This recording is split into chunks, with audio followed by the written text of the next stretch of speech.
Hello, everybody, and welcome to my Imposter Syndrome Masterclass. I apologise, first of all, for starting a few minutes late. So I'm just going to give a few minutes and let people join the masterclass. So I'm sharing my screen already with you at the moment, and very soon we will be kicking off. But, you know, a real thank you to everybody for joining me today. Really excited to be doing this this masterclass with you, and I really hope that you're going to be getting some exciting hints and tips from this webinar, and in particular finding out about the 4 imposter syndrome behaviours that everyone must avoid. So thank you for joining me today. So what I would like to talk to you about is about the 4 imposter syndrome behaviours. But before I do that, you might ask yourself, well, why trust me? You know, why Jane Phillips? What does she know about imposter syndrome, and why should I listen to her? Well, I'm a life coach, and I'm also an executive business coach as well. But most importantly, I overcame my own imposter syndrome. And I did that because as I was training to become a life coach, I started to learn about imposter syndrome, and I realized, oh my word, this is me. This is me. This is exactly what I'm doing. And so I read as much as I could about it, and I devised my own method to overcome imposter syndrome. So I have overcome my imposter syndrome, and I have gone on to achieve some absolutely amazing things. And because I've been able to do that, I've gone on and created my own unique imposter syndrome reset course, which shows you how to overcome yours. It's a 7-step system called the Imposter Syndrome Reset course. And it's something that I'll be able to talk a little bit about today. So as I'm chatting to you today, I'm going to be referring to my various notes, and that's because, you know, I don't want to miss anything that I really want to be able to say to you. So today's takeaways are going to be, what is imposter syndrome? The 4 imposter syndrome behaviours that everyone must avoid. And at the end, I'm going to be giving you some tips to help you banish yours. Now, I mentioned that I have a 7-step system, and in my 7-step system, we cover all of the imposter syndrome behaviours that there are, but we can't possibly cover them in just, you know, what's going to be around about an hour today. So I'll be sharing just some of those tips with you. So I do hope that you've got a pen and notebook handy, or a tablet to write on, or a phone, or whatever, to make some notes, because I will be asking you some questions. And one of the reasons is because, you know, unless you actually practice this, unless you put things into practice, into place, then, you know, you won't overcome imposter syndrome. You won't learn to tame it just by reading something, just by listening to my webinar. It's never enough. You actually need to do some of the work as well. But the results when that happens are absolutely amazing. Success can be yours as well. Now, for those of you who have been following me on social media, you may have seen my post about saying that, you know, I've got a big promise to you. And what I said was that for those of you who show up and stay to the end of my masterclass today, you will have the opportunity to receive something special. So I'll be telling you that at the end, how to qualify for that. You know, it's dead easy. There are no hoops to jump through. So looking forward to telling you about that later on. Some super exciting stuff. So let's get on with talking about imposter syndrome. So what is imposter syndrome? Let me start with a question. Who here listening now has felt some of these feelings? I'm going to read a list. You know, perhaps you have an overwhelming feeling that you just don't deserve your success. Do you think that you're not qualified to have an opinion or to do some of the work that you've been asked to do? Do you look for validation everywhere but from yourself? Maybe you feel dissatisfied with the achievements that you make, and therefore you blame yourself for not doing enough. When others compliment you, you don't believe them and you dismiss it. You say, oh, no, that was nothing. Perhaps you just don't charge enough for your services because you don't think that your talent is worth it. Do you not believe that you deserve your success? Do you think you don't deserve it? Does any of that sound like you? Maybe you have feelings of inadequacy, feelings of self-doubt, feel like a fraud. Maybe you're filled with joy at getting, a new promotion or winning a new client. And that's followed very quickly by a feeling of dread when you're thinking, how am I going to live up to these expectations? How am I going to deliver what people are expecting me to deliver? And perhaps you're worried that everyone's going to find out that, you got to where you are today just by luck or by chance, rather than by, your hard work. You just happened to be in the right place at the right time. Maybe you're in a management role, but you don't feel like you're a leader. Or maybe you worry that your cover's going to be blown. And what about when you're at meetings or conferences? Do you feel like everyone else in the room knows more than you do? The questions that they ask sound so much more clever, much smarter than the questions that you were going to ask. Or maybe you sit there and you just can't even think about any questions. Perhaps you don't ask questions because you're worried that you'll be laughed at. You think someone might point a finger at you and say, they don't know what they're talking about. That's a load of rubbish. If some of these resonate with you, pop them in the Q&A for me. And all of these doubts, and disbelief, they lead you to have a fear of being judged, a fear of rejection, a fear of being successful, a fear of failure, and a fear of isolation. And, let's face it, that's a pretty horrible place to be. That's really uncomfortable. So if any of that resonates with you today, you really are in the right place. Imposter syndrome is defined as the persistent inability to believe that one's own skills is deserved or has been legitimately achieved as a result of one's own efforts or one's own skills. Now, it talks about the persistent inability.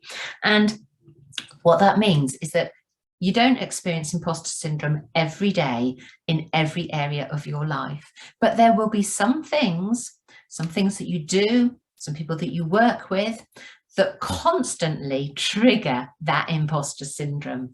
There are certain triggers that you have, and until you manage to control that imposter syndrome, that will always be an issue for you. So you can see here that I've got a set of scales. So you've got your imposter syndrome on one side, really weighing you down with the fear of being found out, self-doubt, the low self-esteem, and your confidence, your success. It just isn't great enough to overcome that. So that's really sad place to be. So I want to tell you about, what imposter syndrome looks like. But before I do that, I'm going to tell you about one of my clients called Susan.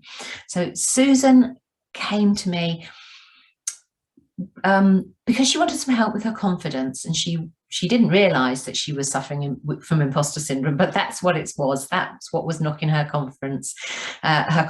She absolutely dreaded the Monday morning meetings at work. The ones you have every Monday with your clients, the bit where you have to give the feedback about what you did the week before, what your successes were, and about what your plans were for the week. And, she always felt that everyone else had done more, that what they had done was more important than what she had done. She felt that her comments would never be as insightful as others in the meeting. She never asked questions because actually she was worried that her questions would sound silly. You know, she'd been made to look a bit stupid. She would worry that her colleagues would think that actually she didn't really know very much, that she really shouldn't be doing what she was doing, that she should know things that other people already knew. So, you know, that meant that she was very, very quiet in meetings, that she didn't want to contribute. So I'm going to come back to Susan a little bit later and tell you a bit more about her. So the important thing about imposter syndrome is that what success looks like for you, what your own success looks like for you, is different to what your success looks like to other people. So what's going on here with imposter syndrome is, you know, we've got Sally here and we've got Sarah here, and we've got this thought process going on in their minds. So, you know, we've got Sally on the right, who thinks that actually Sarah knows loads more than she does, and that actually Sally, you know, that she doesn't really know very much. But equally, at the same time, we've got Sarah, who thinks that Sally knows a lot and that she really doesn't know anywhere near as much as she does. So you've got people thinking that they don't know as much as other people, people thinking that everyone else knows more than they do, when everybody else is thinking exactly the same thing. So I talked to you about, you know, what success looks like, what my success looks like for me is different to what my success looks like to you. And that's really key. And I'm going to talk about that in a little bit more detail later on. I'll give you an example. But, you know, so the point of this slide is that lots of people experience imposter syndrome. You might be really interested to know that it tends to be the people who are really highly performing, people who are professional, they're successful, they're doing well in their game, they're doing well in their career. They're the ones who tend to experience imposter syndrome. I've got some names of some famous people who experience imposter syndrome. Michelle Obama has talked about having imposter syndrome. John Steinbeck, the writer, Jodie Foster, David Bowie, Tom Hanks, Meryl Streep, names that we know. You know, if you feel you've got imposter syndrome, you are amongst good company. Do I experience imposter syndrome? Well, yes, actually, there are times that I do, but the difference is that I know how to recognize it, and I know how to quieten it, and I know how to prevent it from stopping me from doing some amazing things, like doing masterclasses online, for instance. So I want to just show you this slide, which is about the Dunning-Kruger effect, because actually, you know, there are some people who just don't believe that they have imposter syndrome. What they think is that they know absolutely everything, and what everybody else knows is just a tiny fraction of what they know. You know, these people suffer from the Dunning-Kruger effect. You know, so whilst having imposter syndrome undermines your confidence, the Dunning-Kruger effect sort of overinflates it.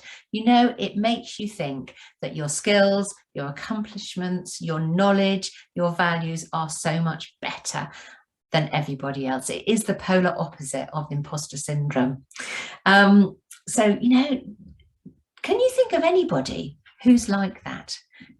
Does that sound familiar to you? Have you got people that you work with, maybe a boss, maybe someone in your private life, you know, maybe a friend, a colleague? The chances are these people are actually quite arrogant, and quite, you know, they disregard other people's opinions. They don't have a great deal of respect for other people and their thoughts and their values and opinions, because as far as they're concerned, they're right and everyone else is wrong. So, you know, you don't want to be like that. So for me, imposter syndrome sits on a scale. You've got the one end, you've got the Dunning-Kruger effect, people are like that, we don't want to be there. Then you've got the far end of that scale, where you've got people who suffer from imposter syndrome so much that they actually are prevented from doing so many things. It really impacts on their life. And where most of us want to be is somewhere in the middle, somewhere where we have imposter syndrome. However, we recognize it, we know what to do about it, we know how to quieten it, and we can go on and be bold and brave and charge enough for our money, enjoy working with clients, feel that we have something of value to give, feel that we can feel or be authentic, and that people can see our true self and really enjoy being with us and spending time with us.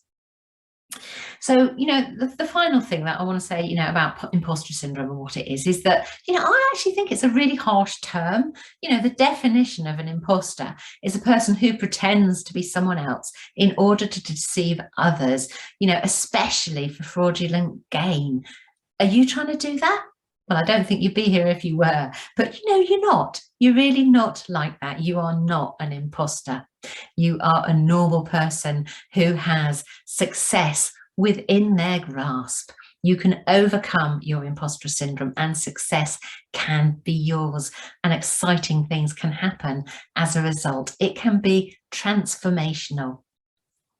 So I want to just come back to Susan, because Susan's imposter syndrome prevented her from talking up at meetings, prevented her from speaking up, preventing her from sharing her ideas and from contributing, because her imposter syndrome was telling her, you have nothing important to say.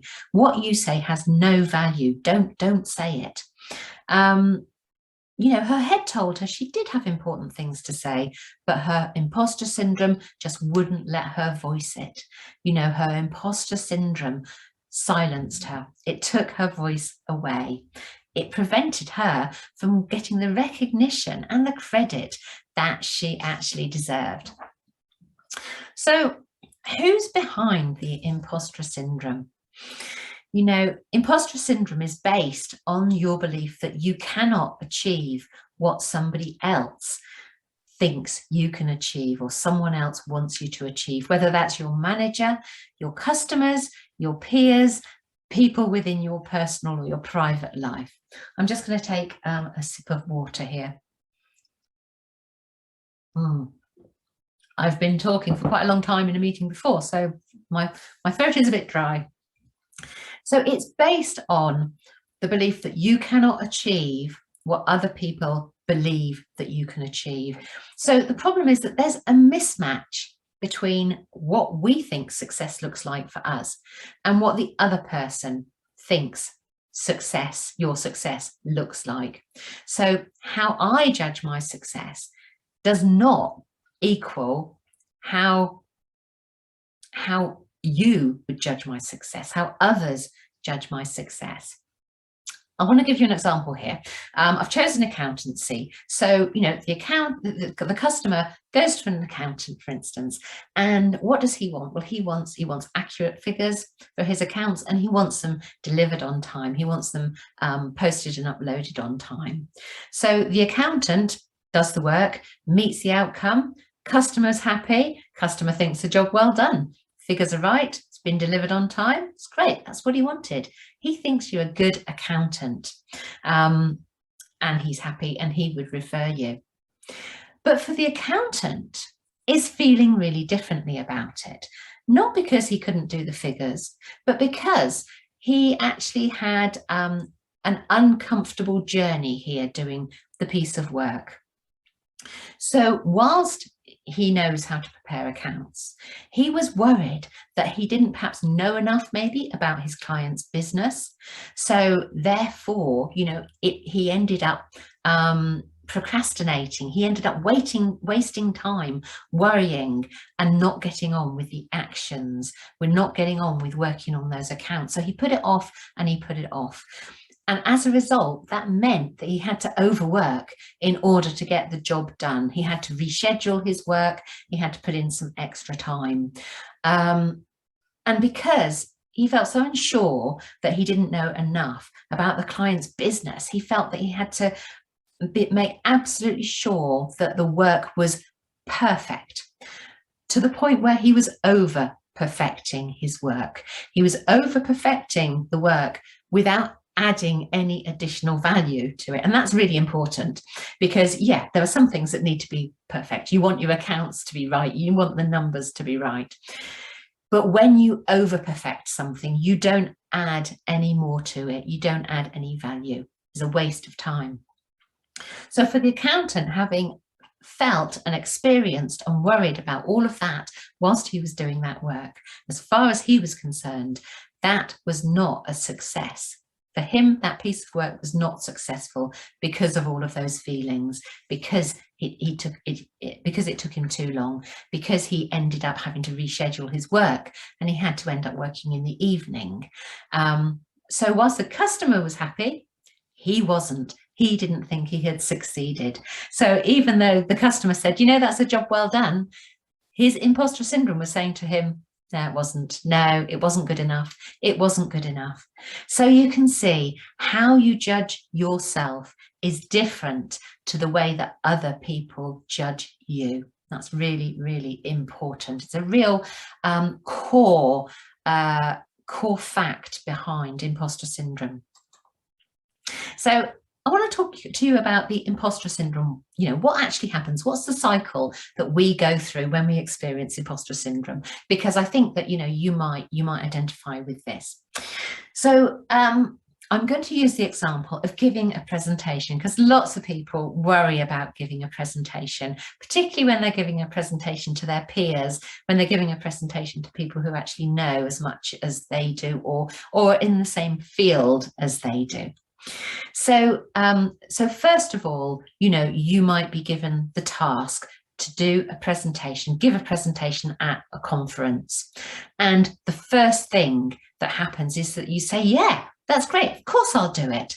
And the next thing that happens is that you think, oh no, what did I say that for? You know, now I'm going to be standing up in front of my colleagues. Those people out there, they know more than I do. What if they, you know, they catch me out? What if they ask me a question and I don't know the answer to? What if my facts, my figures are wrong in my presentation? So, you know, you've got the fear going on. The fear kicks in, the fear of giving that presentation. You know, you feel uncomfortable. You're out of you know, you're in your stretch zone, not your comfort zone, and it's feeling really very awkward. And then you have the inner voice saying, oh, you can't do that. You know, they're going to find out. They're going to know that, you know, you don't know as much as they do. You can't do this. You shouldn't do this. So what happens there is that you're going to be experiencing one of 4 behaviours. And I'm going to talk to you about those behaviours in more detail in a minute, but basically they are avoidance, procrastination, overwork, and over perfection. And you might be doing all of these whilst you're preparing your presentation. And at the end, you give your presentation and it's a success. But because you've gone through this difficulty, because you felt really uncomfortable at the beginning, because you doubted your ability, because you behaved in a way that that took you longer to do that piece of work, you end up, as far as you're concerned, you didn't succeed. You didn't meet your own expectation. So when somebody says to you, do you know what, that was a really good presentation, in your mind you say, oh, should have been better. I could have done better. No, it wasn't. It was nothing. You know, you play it down. You don't recognize your success. So the next time that you then get asked to deliver a presentation at a conference, guess what? The same thing happens. You go through the whole cycle again. Does that sound familiar? Have any of you experienced that before? I'm sure that there are elements when you sit and think about it where you have experienced that.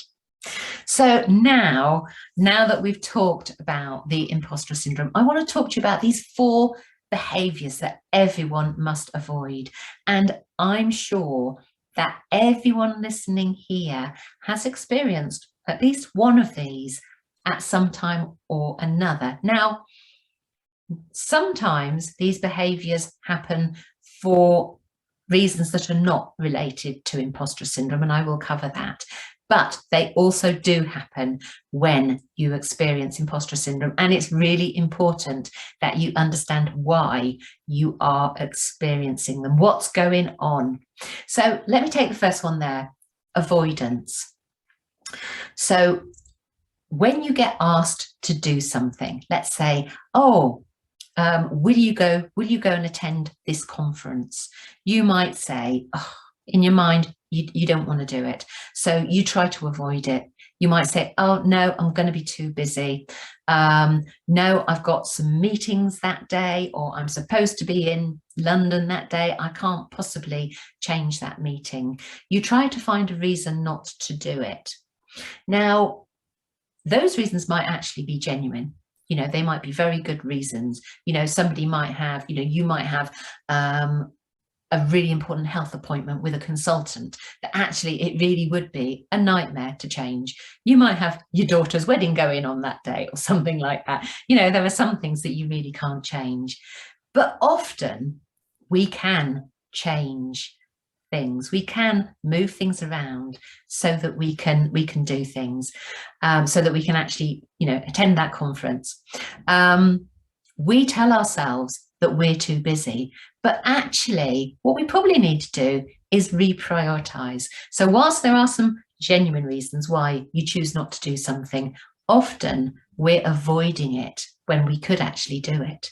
We can convince ourselves that we really don't want to do something.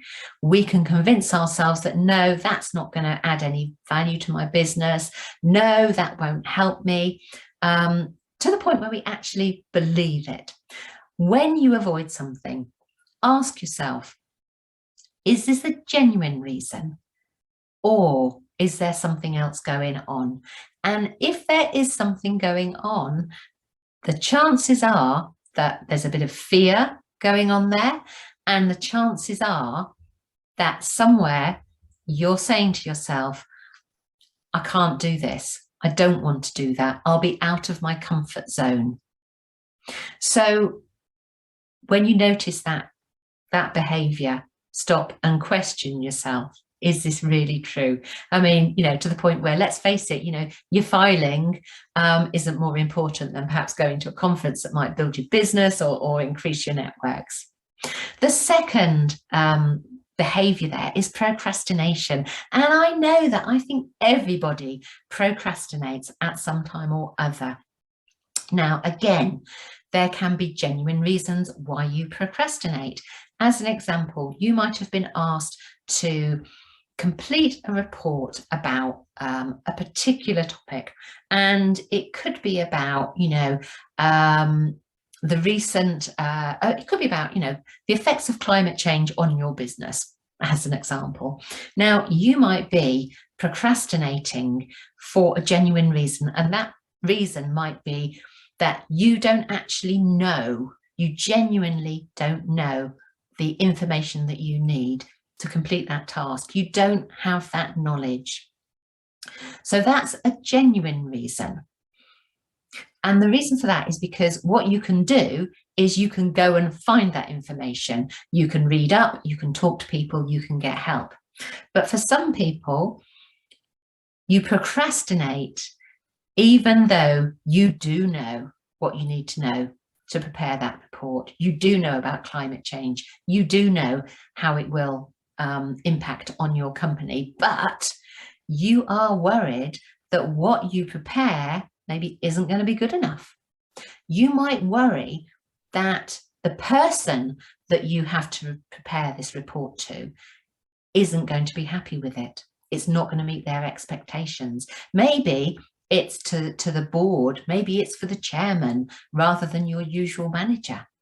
And for whatever reason, you feel uncomfortable, you can't get started. Now, there are many ways to overcome procrastination, and that's another webinar and another masterclass in itself. But when you procrastinate, what is going on there?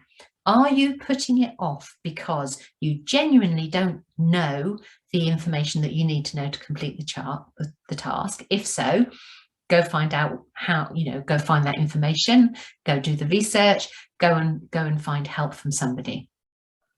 But if it's not because of that, then really ask yourself, is it because I am worried that whether this task will be good enough, whether it's going to meet people's expectations? Then the third piece of behaviour there, which I referred to before, is overwork. Do you ever find yourself working in the evenings, working at weekends, working over your lunch times, not taking a break? Maybe you do that all the time. And if you're doing that all the time, why is that? Why is that? The chances are that you're overworking because you are not working as effectively at other times, because you're perhaps putting things off. So, you could be overworking because you've delayed a task. It's actually meant that you've had to make up that time somewhere else. You might be overworking because there's a genuine extra busy period, and it's going to be for a week, and the only way you're going to get through this is to work more hours because the demand has gone up. That's different. There's an obvious reason. But when you have to overwork because actually there's been periods of your day when you haven't done things the way you should have done, because you've put them off, because you've procrastinated, that's imposter syndrome going on. That's what's going on there. And then the fourth behaviour is perfectionism, and many of us are perfectionists.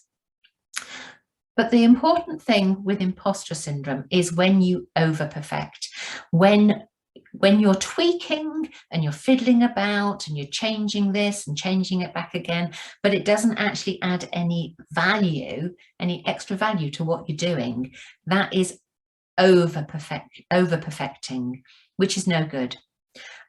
Because there's no value, you're wasting your time. The chances are, if you did that piece of work, you fiddled about with it, spent 2 hours changing it around, finally submitting it, chances are you'd look at it in a month's time and you still wouldn't be happy with it. So there's something about over perfecting. Now, of course, we have to meet good standards, we have to meet high standards, we have to do what our job requires of us, and we have to meet our customers' expectations as well. So I'm not saying that sloppy work is okay, but when you realize that actually you're tweaking, you're not adding value, you're wasting time, why is that?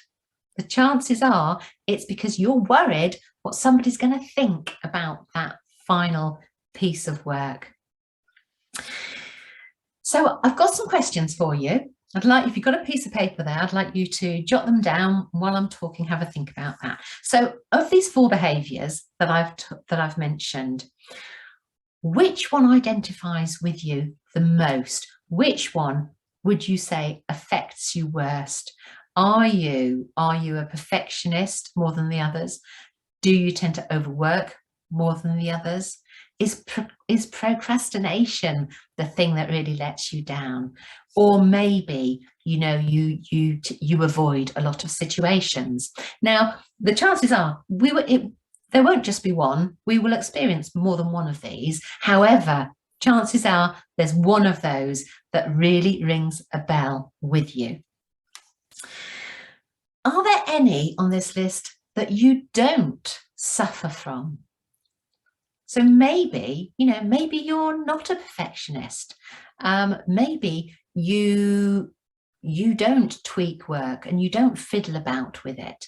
And there may be lots of reasons why you don't do that. If there's one of those that doesn't affect you, ask yourself why.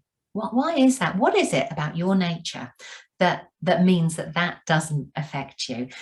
For me, I'm not a perfectionist. You may well see that I stumble over my words. You may even find a typo possibly in this. I hope not, because I have looked at it a few times.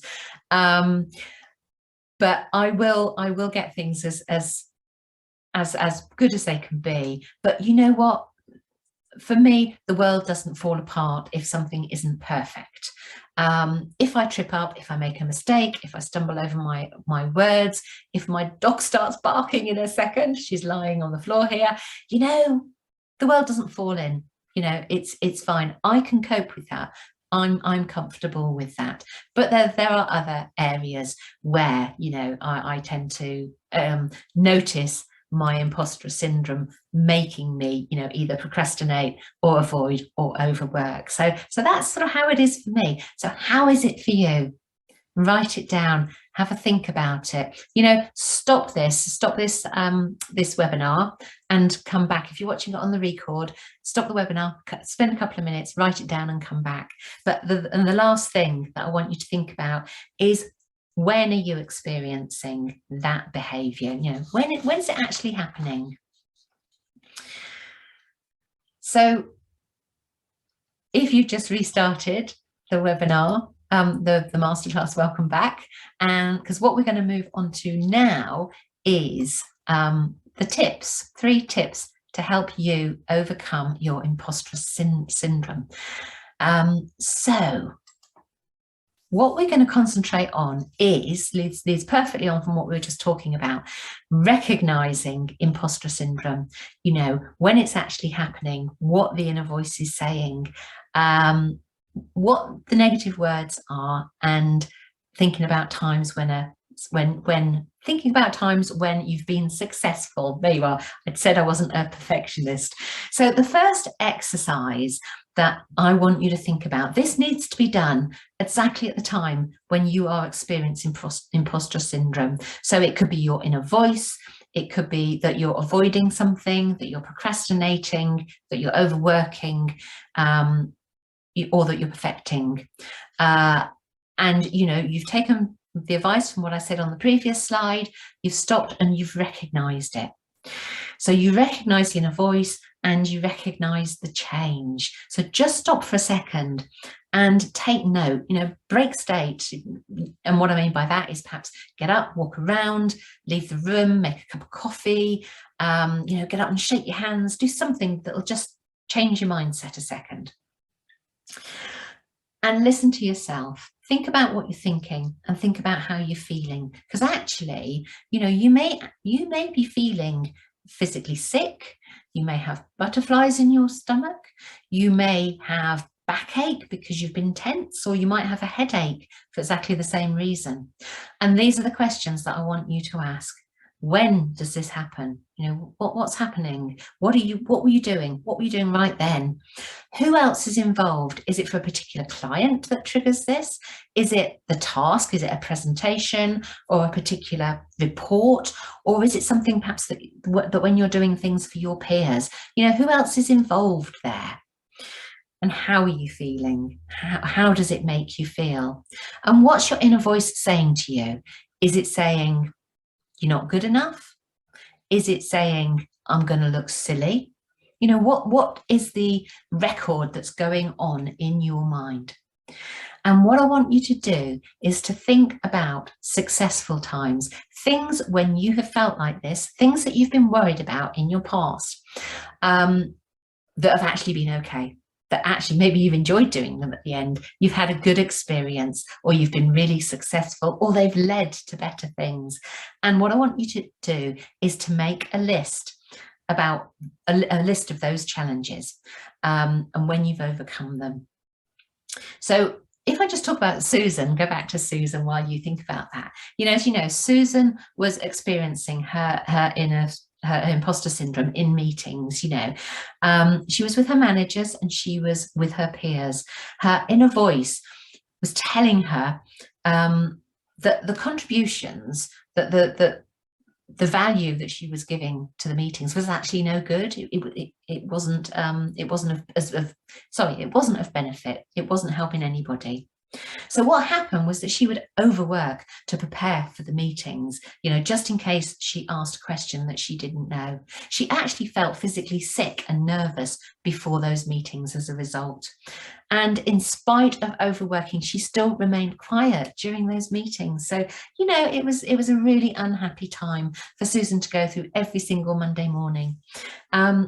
So we worked together, and I helped her to recognize that actually she really did have something of value to give, that even if there was one person in the room who didn't know what she was saying, who didn't have that knowledge, even if everyone else did, that one person would benefit. And what was the point of withdrawing, of holding back her knowledge if it would help just one person?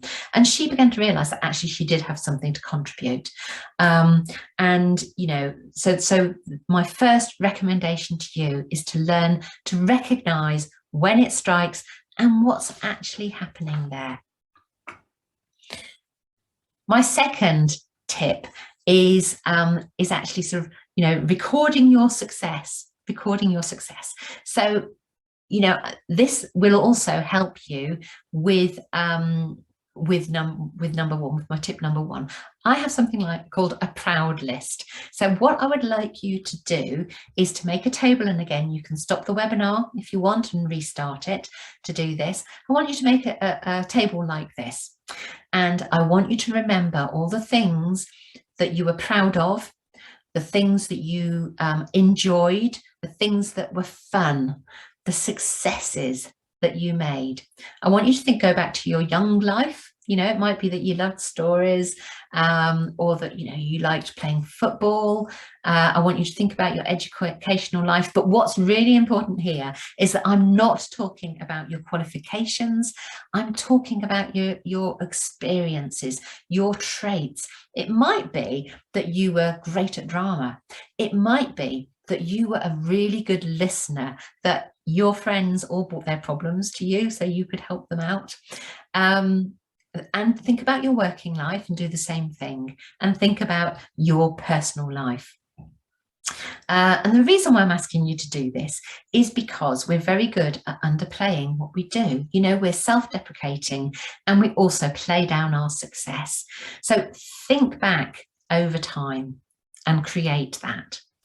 So what I'd like you to think about as well is, when was the last time that you were given a compliment and you replied something along the lines of, "Oh, it was nothing," or, I couldn't have done it without Julie's support," or, "Oh, I was just lucky, really." When someone says to you, "That was really good," when was the last time that you said that? Whereas in actual fact, the truth is, it did take time and it did take effort, and actually you are quite proud of it. Another person might have been involved, and they might have played an important part, but that doesn't undervalue the input that you put into that task. It doesn't undervalue your success and your contribution. And luck, well, sometimes timing comes into play, but if you were the one who recognized that opportunity, you're the person who made it happen. So don't inadvertently put yourself down and underplay your hard work and your commitment, because you have all of that stuff. You have tons of it, and it's time that you recognized it and celebrated, your successes. I'd like to ask you another question. When you're given a significant compliment, how many of you reply something like, "Thanks for saying that. I'm really pleased. I'm really proud of what I did. I'm really pleased with the outcome." How many of you feel happy saying something like that? And when we find our inner voice, when we find the voice and the words to use that make us feel comfortable accepting a compliment, it benefits our well-being. It helps us to acknowledge and accept that compliment, and it reinforces our abilities to ourselves, and most importantly, it quietens that imposter syndrome. So the next task I would like you to do is to write down some words that you can use to accept a compliment. Words that you would say, the words that you use, something that you feel comfortable, that doesn't sound bragging, that just says it as it is. Thank you. I really appreciate your compliment. You know, that means a lot to me. It could be something as simple as that. That narrative, you know, it will become part of your inner voice. It will start to dampen down that imposter syndrome. So that's the next thing that I would like you to do. Now, the other thing that can be useful is to look back at your CVs. It can be a long time since we've looked at our old CVs, because we have to keep updating them, don't we? They have to be two sides. So we have to knock off a lot of good stuff, because it's just either it's old, it's been sort of superseded, our post is just not relevant to the job that we are applying for, or even, you know, the customer work that we're applying for. But look back over them, because I think you will be amazed at what you've done, what you've achieved. You know, there's no lies in your CV. So, you know, it's a really good idea to do that and add them to your proud list. When you've done that, review it and check in how you're feeling about yourself. Because, you know, what I know is that you will be feeling much more confident about yourself and much more able to do those things that you worry about. You know, Susan did this exercise, you know, we did this exercise with her, and it made a massive difference to her confidence. She really had forgot a lot of what was going on. My third tip is about your support network. Now, I'm just showing you here what a traditional support network tends to be like. This is how it tends to grow.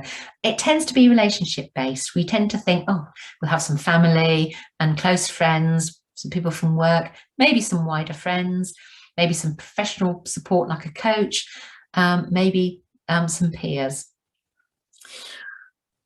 But rather than thinking, you know, that it's important to have people in your support network from the different areas of your life, what I think is important, and this is what I teach in my seven-step imposter syndrome reset course, is that actually what you're looking for are personality traits, personality types, you know, behaviours that people show. So this is what my support network that I teach looks like.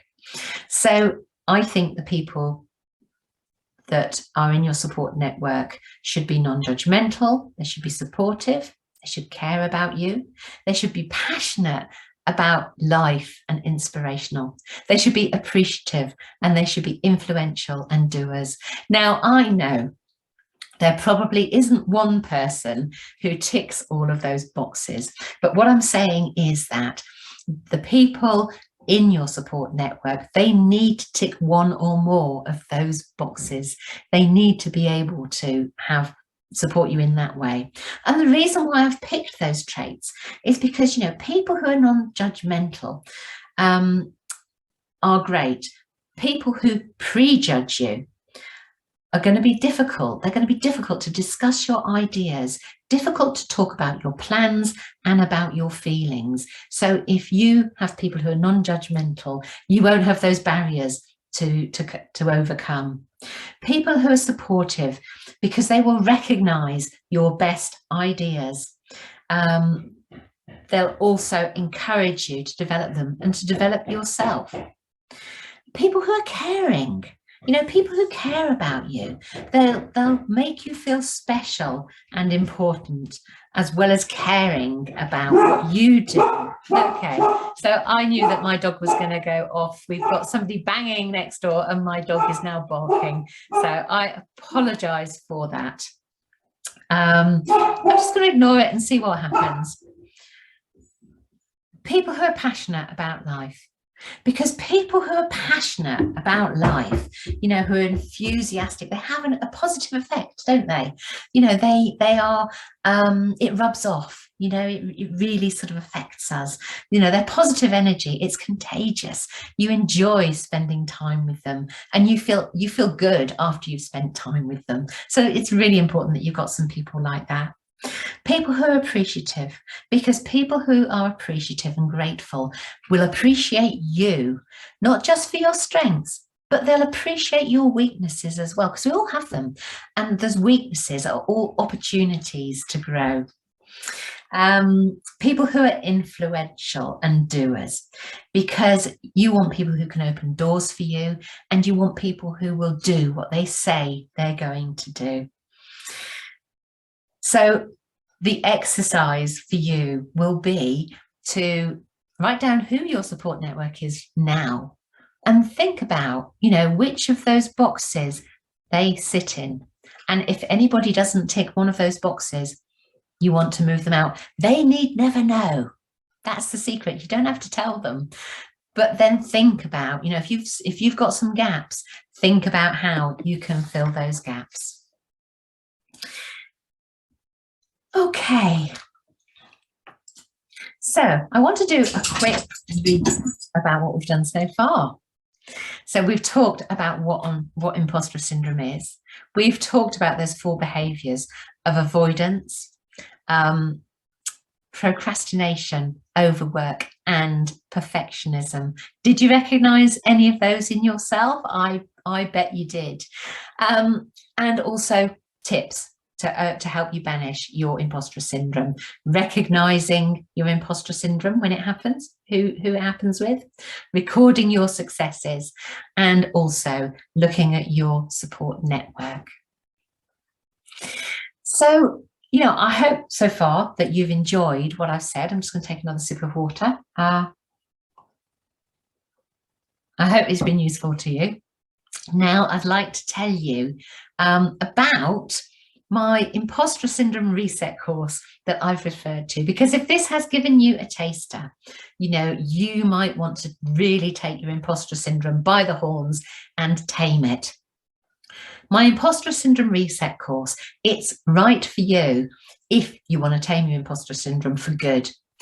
If you're an aspiring professional, a business owner, maybe you're on a fast track at work, maybe you are doing an MBA. And it's for you if you love the freedom of a self-paced course. So I would love to give you lovely people an opportunity to join my Imposter Syndrome Reset course. So I'm not going to bang on about it too much, but you know, if you found this information that I've given you today useful, then the Imposter Syndrome Reset course will be perfect for you. I'll explain a little bit about it. It's a self-paced 11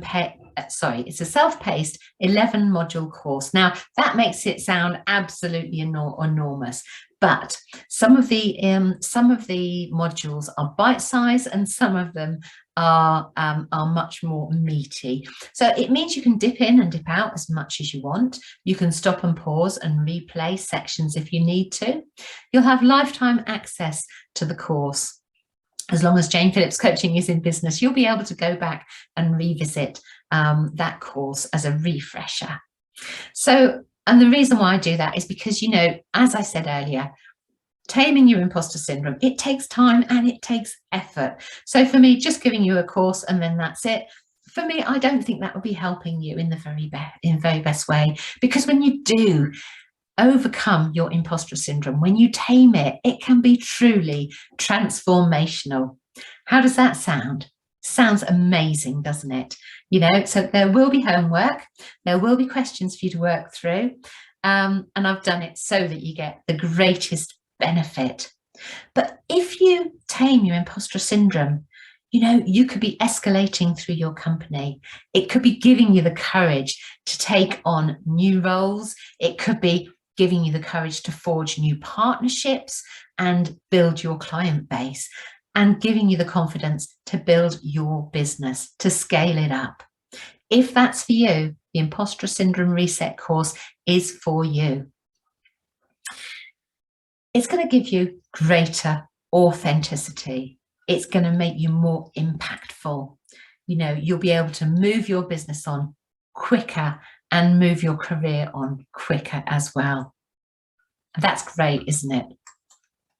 So I just want to share what some of the people have said about the course. I'm just moving myself there so I can read this one, because in particular I just want to share this one here.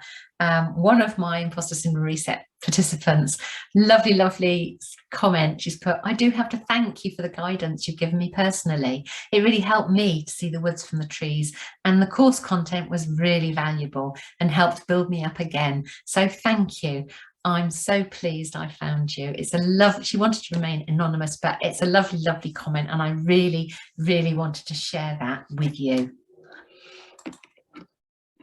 So the actual modules that are on the course, we will go into more detail about recognizing imposter syndrome, because actually there are different personality types as well as the behaviors.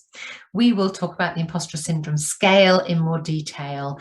We'll talk about core beliefs, and then the modules 5 to 11 will be the 7 steps to reset your imposter syndrome. So my big promise to you, as I said, you know, a thank you for you being here, for attending and for staying to the end, is that I would like to offer you the opportunity to have an additional 2 one-to-one sessions with me when you buy my Imposter Syndrome Reset. So actually you get that at an amazing package. So why should you do that? Well, the first one-to-one session, you know, we're going to talk about your imposter syndrome specifically, you know, when it started, what type of imposter you are. You'll have my insight. We'll really be able to dive in and nail how you're exhibiting that behavior, and how, because, you know, imposter syndrome, it's unique to everybody. So how it's affecting you. Having those one-to-one sessions with me will give you accountability as well to work your way through the course and actually start to reset your imposter syndrome. And the second one-to-one, the final one-to-one, will be to help you to develop your personal reset plan. Now, that would usually cost £549, but it can be yours today for £349. So if you've watched the whole of this webinar, whether it's today or whether you're watching it on the reset, it can be yours with 2 additional one-to-one sessions with me for £349, which is actually, it's amazing value. Why am I doing it? Because actually I'm celebrating my 2-year anniversary, and it's part of all of those celebrations that I've been going on. So you can be part of that too. Okay, so I'm going to stop sharing my screen with you. So brilliant, you can see me properly now. So that you can register for the course, I'm going to tell you what happens now. I'm going to drop a link in an email to you as soon as I'm off this webinar. It might even be with you now. And in that, and a little bit later on, I'm going to send you the record of this. So that means you can rewatch it, or if you haven't had a chance to watch it, you can watch it. And if you follow the link, if you want to register, you follow the link, and it should be self-explanatory to actually sign up for the Imposter Syndrome course. So tell me, has this been useful? I really hope it has. I would love to hear your feedback, and know, has it been helpful? Has it been good? I'd really like to know. So yeah, do get in touch. Do let me know. So thank you for joining me today. I hope you've enjoyed it, and I really hope that some of you will join me on the Imposter Syndrome Reset course as well. Look forward to joining you in the future and working with you. Thanks. Bye-bye.